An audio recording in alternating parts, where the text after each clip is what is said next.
हाय माँ मंगला प्रणाम। नुआ मिनी ब्लॉग को आपण मानक पुणी थे स्वागत। सकाळु सकाळु गाधे ठाकुर पूजा सारी मो पूरा रेडी। आज सकाळटा पूरा काकुड़िया पाग देइछि।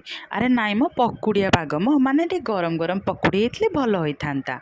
नॉर्मल बेड एमिति आमर किंतु पतिदेवंकर उठिला परे बेड्र अवस्था ठीक एहीपरी। एबे देखंतु सकाळु ए वर्षा पागरे तो आ पकुड़ी खाई हेबनी, एथिपाई गरम गरम आलू भजा आ परोटा माँ पाई रुटी बनई देली। खाई मन बुझेबा कथा आउ कौन। तापरे संजे बेलू मुवी देखी देखी मो गोटे चिप्स खाई। आसतु पिला मानकर मो गोटे सिक्रेट देखौची। राति आसिकी 12टा हेलानी। आज बुधवार थिला बोली पिला माने गोटे फीस्टर आयोजन कले। मटन झोलटे हेबो किंतु बरसा एमिति बरसिला जे पिला मानकर खाइला बेलू राति 12। ता माने पिला माने कहलो तमे बुधवार खाइलो ना गुरुवार खाइलो। सब्सक्राइब करने को जमा भूलिबेनी।